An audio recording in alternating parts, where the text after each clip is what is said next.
जय श्री राम साथियों, कैसे हैं आप सभी? मुझे सभी अच्छे होंगे। तो फ्रेंड्स, मैं नमन वर्मा आज आपके लिए लेकर के आ गया हूँ इंडियन अमेरिकन व्लॉगर के चैनल का वीडियो। इनके चैनल को आप सब्सक्राइब करें, बहुत ही कमाल के वीडियोस बनाते हैं ये।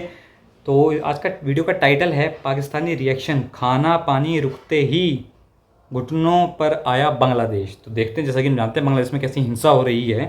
तो जो है क्या खाना पीना बंद हुआ है उनका, कुछ तो होना ही चाहिए क्योंकि वहाँ पे तो बहुत ज़्यादा आतंक मचा हुआ है। तो देखते हैं क्या है वीडियो, फिर चर्चा करेंगे इस पर। Let's get started.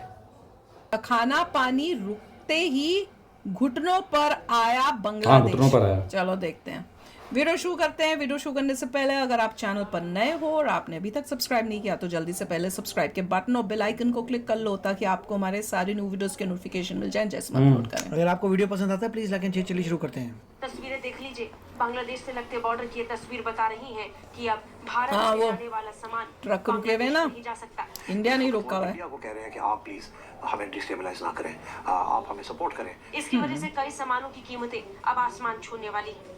खाने पीने का सामान से लेकर रॉ मटेरियल और कपड़े तक सब पर असर पड़ेगा। तो इसके सभी सूरत में वो कोई ऐसी चीज नहीं करेंगे जिससे इंडिया और प्रोवोक हो जाएगा और गड़बड़ डिस्टेबलाइज करने की कोशिश ना करें। आपको 2-4 साल बाद समझ आएगा कि ये अपने पांव पे खुद कुल्हाड़ी मारी आपने और यकीन मानिए बांग्लादेश का export है क्या? बर्बादी लेके आए ये हर चीज का एक्सपर्ट है। सारा पानी नहीं, के इसकी बीच में पूछना चाहिए इसकी एजुकेशन कितनी है। ना वो इनके ऊपर पड़ जाती है Nothing, अनाज that's how की they कमी, go. इन्हें चावलों की Majority बात कमी, तो सही है। in ये Pakistan. सब चीजें आलू प्याज टमाटर जो चीजें हैं ना, ये सब इंडिया ने प्रोवाइड कर रहा था, सस्ते दामों में कर रहा था। नाबालिग के हामियों ने खुलेआम इस बात को इनवाइट किया कि भारत हमला करे, भारत की फौजें दाखिल करे, जिस तरह 71 में उन्होंने की थी।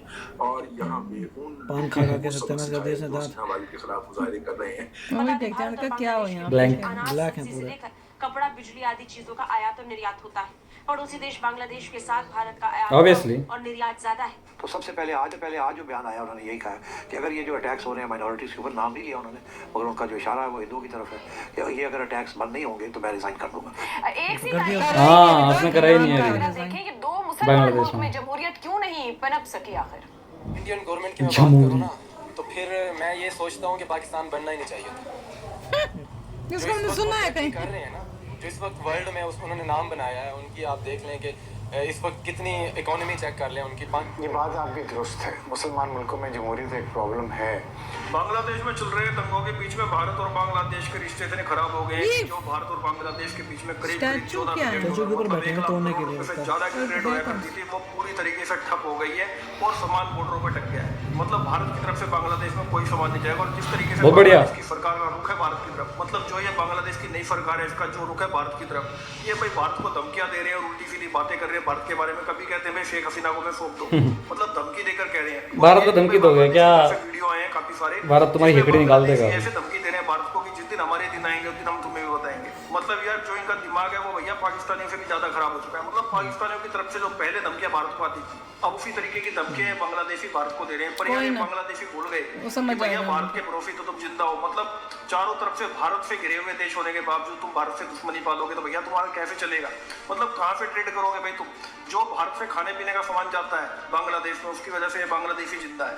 अब भारत की तरफ से सामान जाना बंद हो जाएगा। और खासतौर पर भैया यूपी की तरफ से तो क्लियर हो गया है कि यूपी का जो किसान कुछ भी बोता है, मतलब यूपी के व्यापारी या किसान कोई भी बांग्लादेश को कुछ नहीं भेजने वाले। मतलब यूपी में जो चावल कुछ भी होता है वो बांग्लादेश को नहीं जाने वाला। यूपी ने ये डिसाइड यूपी डिसाइड करता है ना, योगी जी। जो भारत और बांग्लादेश बाकी सब तो सो रहे हैं। उसमें भारत ही बांग्लादेश को माल एक्सपोर्ट करता है और बांग्लादेश से बहुत कम माल खरीदता है। इसकी वजह से कई सारे पत्रकार ये कह रहे हैं कि भाई भारत को इस चीज से नुकसान है। मतलब 1 लाख करोड़ की जो ट्रेड होती है उसका नुकसान है। हाँ, नुकसान तो है भारत ज्यादा नहीं हो, ज्यादा नहीं। नुकसान नहीं होने वाला क्योंकि भारत के पास बहुत सारे रास्ते हैं ट्रेड करने के। वो बहुत हाँ, और देश के साथ कर लेगा। अगर बांग्लादेश को सामान ना भी बेचेगा तो भी भारत को कोई खास फर्क नहीं पड़ेगा, पर बांग्लादेश की कमर टूट जाएगी। और ये जो जिहादी स्टेप पर चिल्ला रहे हैं कि भैया भारत से दुश्मनी करेंगे, इनके सारी दुश्मनी निकल जाएगी। मतलब यार ट्रेड रुकते के साथ ही भाई बांग्लादेश में जिस तरीके के, और अभी से ही हो गया है कि बांग्लादेश में भैया महंगाई बढ़ गई है। मतलब जो बॉर्डर पे सामान रुका पड़ा है उसकी वजह से बांग्लादेश में इतनी महंगाई बढ़ गई है कि बांग्लादेशियों की अभी से हालत खराब होनी स्टार्ट हो गई है। और अगर भारत ने पूरी तरीके से बांग्लादेश के साथ में ट्रेड रोक दी तो बांग्लादेश का हाल बिल्कुल पाकिस्तान के रोकनी चाहिए। होगा। पाकिस्तान की करेंसी दिन पर दिन डाउन जाती जा रही है। पाकिस्तान के लोगों के पास में खाने को खाना नहीं है, फिर पीछे से बंदा भेज दिया था उसी तरीके का हाल बांग्लादेश जिहादियों को हो जाएगा अगर भारत ने बांग्लादेश के साथ में ट्रेड पूरी तरीके से बंद कर होना चाहिए, बंद भी होगा। बांग्लादेशी घबरा भी रही हो जब, जो बांग्लादेश का नया पीएम है भैया वो डर भी रहा है इस बात से। और उसको इस बात की भनक है कि भाई अगर इस एरिया में रहना है तो भारत से दुश्मनी नहीं चलने वाली। मतलब पाकिस्तान ने अपना हाल खराब कर लिया भारत से दुश्मनी करके। मतलब जो माल पाकिस्तान भारत से सस्ते दामों पे खरीदा करता था, उसी माल को आज पाकिस्तान दूसरे देशों से इंपोर्ट करता है, और वो भी बहुत महंगे दामों में। बढ़िया बढ़िया, दुगने से तिगने दामों में इंपोर्ट करता है। इसी लायक हैं लोग। भारत का ही। तो बांग्लादेश की भी ऐसी हालत हो जाएगी कि जो बांग्लादेश है, भारत तो भैया नहीं भेजेगा अपना सामान, तो भारत का सामान बांग्लादेश को खरीदना पड़ेगा दूसरे देशों से।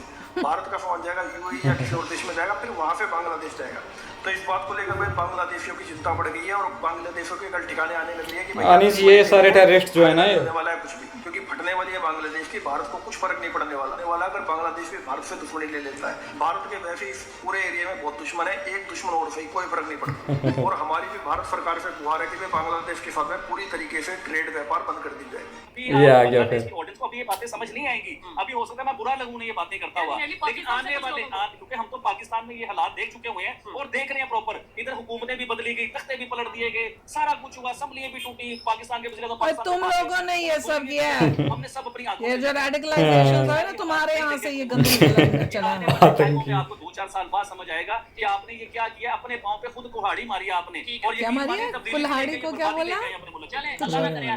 बांग्लादेश के लिए भी बहुत बेहतरी हो, पाकिस्तान के लिए भी बहुत बेहतरी हो, लेकिन जो चीजें वीडियोस कुछ ऐसी वायरल हमने देखी जिसमें लेट्स सपोज वो अपने father of nation Sheikh Mujibur Rahman का जो मुजस्मा था, जो स्टैचू था, उसके ऊपर बैठ के खड़े होकर कुछ ऐसी एक्टिविटीज, नाज़ेबा एक्टिविटीज कर रहे थे, जो कि मैं ये समझता हूँ कि ये बिल्कुल किसी भी सूरत में एक्सेप्टेबल नहीं है, समझ में नहीं आता। फिर इसके अलावा वो prime minister house Sheikh Hasina Wajid के जो अपना प्राइम मिनिस्टर हाउस में एंटर हुए, वहाँ पे उन्होंने मतलब कुछ ऐसे कपड़े और कुछ ये सब चीजें की, वो भी बेहतर नहीं है। जो चीजें मतलब किसी सूरत में भी नहीं, लेट्स सपोज वो राइट पे भी है ना, उन्होंने ऐसे समझे कि उनके बाप का घर है। नहीं, लेट्स सपोज बांग्लादेश की जो पब्लिक है जो प्रोटेस्ट कर रही है वो राइट पे भी 1 मिनट के लिए मान लेते हैं, लेकिन ये 3-4-5 चीजें ऐसी हैं जो शायद समझ में नहीं आती है। तो समझ नहीं आती, उसको नहीं आती। बाहर निकलते हैं कि जब आपकी गवर्नमेंट आपके लिए कुछ करना रही गलत है कि समझ नहीं आती। हालात है कि गवर्नमेंट बिल्कुल बेबस होकर बैठी हुई है हमारी। तो बांग्लादेश की गवर्नमेंट तो आपके लिए कर रही थी, आपको सानिया दे रही थी, छोटे लेवल पे कर्जे आपको दे रही थी, आपके खाने पीने में, क्योंकि बांग्लादेश सारा पानी के बीच में है। तो पानी के बीच में आइलैंड है, अनाज की कमी होती है, पानी के बीच में खाने पीने की। बांग्लादेश आइलैंड है। आलू प्याज टमाटर जो चीजें है ना, ये सब इंडिया इन्हें प्रोवाइड कर रहा था, सस्ते दामों में कर रहा था। एक चीज मैं क्लियर करना चाहूंगा, जब ये इशू हुआ है, मतलब अभी से 3 दिन या 4 दिन पहले जब उनकी गवर्नमेंट खत्म हुई है शेख हसीना वाजिद की, और ये प्रोटेस्ट वगैरह 1 हफ्ते से शुरू हुए थे,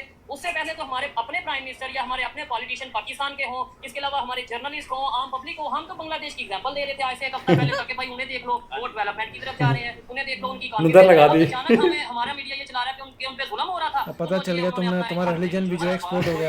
पाकिस्तान में रिलीजन एक्सपोर्ट, पाकिस्तान में तोड़-फोड़ हो, पाकिस्तान में लोग बाहर निकले, अल्लाह ना करे, तो हमारी गवर्नमेंट कहती है कि ये गलत है, ये बहुत बड़ा जुर्म हो गया। तो अगर बांग्लादेश में होता है तो हमारी मीडिया उस पे खुश होती है, हमारी मीडिया उसके समझ लेके पूरा एक, मैं बात क्या करूं कि हमारी मीडिया उसके ऊपर पूरा एक डांस करती है कि जी ये हो गया, इनकलाब आ गया, खुशी मनाती है। तो बात ये है कि जब आपके मुल्क में हो तो सही है, कोई और करे तो गलत है, तो ऐसा नहीं होता। अच्छा, और हर मुल्क अपने देखिए दुनिया में उल्टा बोल दिया, हर कोई अपने मुल्क की बेहतरी के लिए सोचता है, कोई किसी के साथ नहीं होता, अंदर से ऊपर से सब एक दूसरे के साथ होते हैं। और बात आ गई डॉलर की, अमेरिका जो गेम कर रहा है, जो चाइना गेम कर रहा है, ये क्या गेम, ये बिजनेसमैन है, ये पैसा इकट्ठे करने वाले लोग। तुम भी तो वही हो, तुम ये बोल के क्या, तुम भी तो बिजनेसमैन हो, किसी के हक में नहीं, इतने अमीर कैसे हो गए? ये हम लोगों को ना, आप जैसे मेरे जैसे गरीब मुल्कों को ये फंसाते हैं कर्जों के बीच में, फिर सारी जिंदगी नागर कहता है पे बोलते बोलते उसका डायलॉग उल्टा बोल दिया था। उसने बताया क्या बोला, उसने बोला कि आप करो तो ठीक है, बाहर वाला करे तो गलत है, उल्टा बोलना था। जबकि वो ये दिखा रहा था कि प्रोटेस्ट, पहले उसने ये बोला था कि प्रोटेस्ट करो, तो अगर आपके देश में हो तो वो गलत है कि प्रोटेस्ट नहीं करने चाहिए, पर वही दूसरे देश में तो आप खुशी मना रहे हो करता है तो आप बोलते हो कि देखो वो ठीक कर रहे हैं, वो तब आपके लिए वो ठीक है कि वहाँ के लोग हिपोक्रेसी की भी सीमा होती है, खुशियां मनाते हो। फिर दूसरे में बोल दिया उल्टा कि अपने देश में हो कुछ भी नहीं, रट्टा मारते हैं। पर इनको ये बड़े आए बांग्लादेश के बारे में बोलने वाले, तो उनको बोलो ये जो गंदगी है, ये जो बीमारी है, रिलीजन और रेडिकलाइजेशन, ये तुम्हारे वहीं से ही फैल रही है। अरे ये पाकिस्तान से फैल रही है पूरी, फैलाई है। नहीं देखिए, सबसे बड़ी आतंकी पाले हुए हैं कि जैसे जैसे बांग्लादेश में रेडिकलाइज हो रहा है, रिलीजन से उनका डूबना शुरू हो चुका है। मुझे तो हंसी आ रही है। और ऐसी जैसे अभी एक्सपोर्ट वगैरह जो क्या कर रहे हैं इस्लामिया बनने वाले, हर जगह डूब जाएगा। मगर जब नजर आता है कि बैंक्रप्सी की तरफ चला गया है और बैंक्रप्सी डिक्लेयर कर रहा है, तब पता चल जाएगा कि यस ऑलमोस्ट श्रीलंका वाला हिसाब होना चाहिए इनका। पाकिस्तान ने तो समा अपनी बैंक्रप्सी अपने आप को बचा लिया, हाँ, उनकी नहीं हो पाई यार। बांग्लादेश अपने आप को बचा पाएगा नहीं, न्यूज आ रही थी डूबने वाला, डूबा नहीं। और इंडिया ने बहुत अच्छा डिसीजन किया है कि अभी हमारे ट्रक्स जो है जाएंगे नहीं, ताकि उनको एक सारे ट्रक्स रोको, प्रेशराइज कर रहे हैं उन्हें कि अगर तुमने दाने दाने को मोहताज कर दो relationships इन्हें। इंडिया के साथ ठीक नहीं की है, हिंदूज बांग्लादेशी हिंदूज को तुमने प्रोटेक्शन नहीं दी, तो हम अपना माल नहीं भेजेंगे। और फिर तुम्हारे साथ क्या होगा अंदर, क्योंकि मोस्टली इतना कुछ जो जाता है खाने का सामान, उसके बिना तो उनके वहां पे वही हाल होगा जो पाकिस्तान को महंगाई होगी, फिर कहीं दूर दूर से मंगवाएंगे वही माल और उसको डबल ट्रिपल रेट में खरीदना पड़ेगा, तो बट्टा बैठेगा देश का।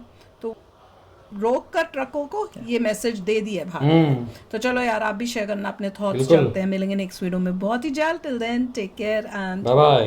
तो अगर आप मेरे इस चैनल पे नए हो तो जल्दी से सब्सक्राइब के बटन को हिट करो। सब्सक्राइब के बटन को हिट करो, सब्सक्राइब करो।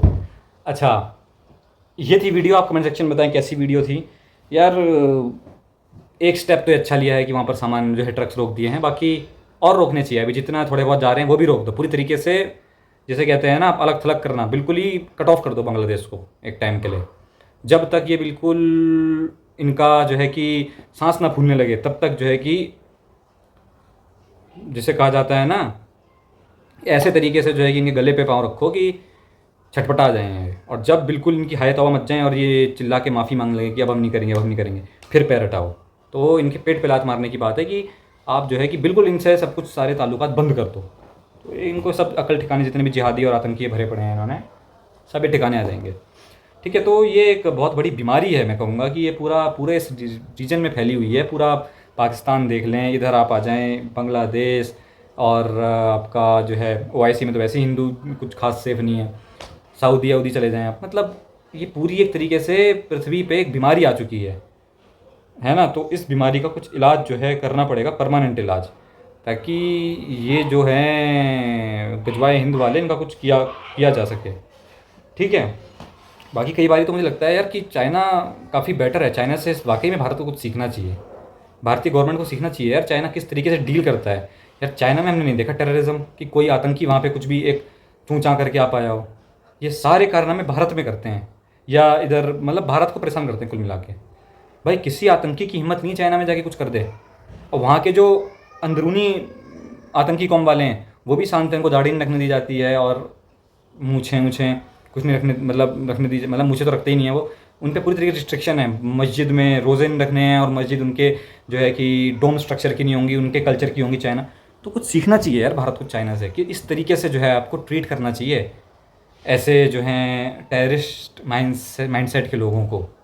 आप इनको जितनी आज़ादी देंगे, ये जो है कि बाद में आप ही के लिए रहना मुश्किल कर देंगे। मतलब एक तरीके से किराएदार, ये सब किराएदार जो हैं, आप इनको ज़्यादा फ्रीडम देंगे तो ये एक टाइम पे आके मकान मालिक को ही लात मार के बाहर निकाल देंगे और कब्जा कर लेंगे आपके मकान पे। तो ये इस तरीके के लोग हैं। और आप देख सकते हैं ये चीज़ शुरू हो चुकी है। 4 करोड़ रोहिंग्यास रह रहे हैं, डंके की चोट पे रह रहे हैं भाई वो, है ना। और संसाधनों की मांग बड़े ही जो है कि डंके की चोट पे करते हैं वो, कि ये चीज़ हमारी है ना। तो ये एक बहुत बड़ा चिंता का विषय है। मैं तो कह रहा हूँ कि अभी तो चलो बांग्लादेश में हो रहा है, अभी गलत है ये, भारत सरकार कुछ करे, एक्शन ले, लेकिन आने वाले टाइम में एक बहुत बड़ी पॉपुलेशन जो कि इंडिया में है, भारत में है, ठीक है, तो वो बहुत ही बवाल काटने वाली है भाई साहब। ये आप याद रखें, मैं पहले ही से कहता आ रहा हूँ। लगभग ये कुछ लोग नहीं है, 50 करोड़ की पॉपुलेशन भारत में ऐसी है जो एंटी भारत है। तो वो बहुत दिक्कत क्रिएट करेगी आगे आने वाले समय में। तो ये चीज़ें हैं, भारत को एक अपना कड़ा रुख अपनाना चाहिए और थोड़ा सीखना चाहिए चाइना से कि चाइना की किस नीति से चलता है। और कुछ हद तक, कुछ समय के लिए भारत के लिए, ये मेरा पर्सनल थॉट है, dictatorship is better than democracy. For some extent आप कह सकते हैं 10 to 15 ईयर्स के लिए डिक्टेटरशिप होनी चाहिए भारत में। उसके बाद आप वापस से डेमोक्रेसी को बहाल कर दें। और इन 15 सालों में जब तक डिक्टेटरशिप रहेगी, जितने भी एंटी नेशनल सबको ठिकाने लगा दो। तो जब कूड़ा साफ़ हो जाएगा उसके बाद आप तमीज़ से लोकतंत्र चला पाएंगे। वरना ये लोकतंत्र की आड़ में जो है कि ये सब जो है कि आतंक मचाते रहेंगे, इनका कुछ नहीं होने वाला। तो कुछ टाइम के लिए भारत को डिक्टेटरशिप चाहिए, तो ये होनी भी चाहिए, क्योंकि रूल्स तो बहुत सारे बने हुए हैं, जैसे लॉज कहते हैं ना, लॉज तो बहुत सारे बने हुए हैं, पर लॉ एंड ऑर्डर का पालन कौन करता है। आप नॉर्मल एक छोटा सा एग्जांपल ले लें, बस में चलते हुए आप चिप्स का पैकेट खा के बाहर फेंक देते हैं। लॉ तो होगा कोई ना कोई, बट क्या है उसका कोई यूज़ है? नहीं है। और वही अगर डिक्टेटरशिप हो तो फिर ठिकाने लगा दिए जाओगे आप। तो इस तरीके की डिक्टेटरशिप होनी चाहिए कुछ टाइम के लिए, जब तक कि पूरी एक पॉपुलेशन, मैं किसी पर्टिकुलर की बात नहीं कर रहा हूँ, मैं पूरे 150 करोड़ आबादी की बात कर रहा हूँ, जब तक इन सबके दिमाग ठिकाने नहीं आ जाते, जब तक ये पूरी तरीके से लॉज को फॉलो ना करने लग जाएँ, ठीक है, तब तक एक तानाशाही होनी चाहिए और डिक्टेटरशिप रहनी चाहिए 15 सालों के लिए, जब तक ये पूरी तरीके से सीख ना जाएं कि किस तरीके से इंसान बन के रहा जाता है। तो जब ये सब सीख जाएं उसके बाद आप फिर लोकतंत्र को बहाल करें, ठीक है। बाकी जो फ़िलहाल में चल रही है तो मेरा एक एडिशनल था, मैंने बताया आपको, लेकिन बाकी जो फ़िलहाल के रूप में फ़िलहाल एक शांति के दूत जो हैं शांति फैला रहे हैं पूरी दुनिया में, तो इनका यार कुछ ना कुछ तो होना चाहिए, होगा क्योंकि कब तक होता है, क्योंकि कितना आप जो है कि आतंक मचाओगे, उसका अंत तो होना ही होना है एक टाइम पे, ठीक है। रावण ने जितना राक्षसों ने करना था कर लिया, पर at the end of the day उनका अंत हुआ ना। तो आप सभी राक्षसों का भी अंत होगा, वो अभी नहीं होगा, आज से 20 साल बाद होगा, पर होगा। और जब होगा तो पूरी पृथ्वी से आपका नामो निशान ख़त्म हो जाएगा, ठीक है। तो ये चीज़ है, तो ये याद रखना आप लोग, अभी जितना आतंक मचा सकते हो मचा लो, लेकिन जब खात्मा होगा तो पूरी कौम का खात्मा हो जाएगा, जितनी राक्षस कौम है। तो ये बात है मेरी कहने की, और मिलते हैं फिर नेक्स्ट वीडियो में। वीडियो अच्छा लगा हो तो लाइक करें, सब्सक्राइब करें, वीडियो को शेयर करें, और ऐसे ही और वीडियोज़ के लिए देखते रहें मेरा चैनल। मिलते हैं नेक्स्ट वीडियो में, तब तक के लिए जय श्री राम।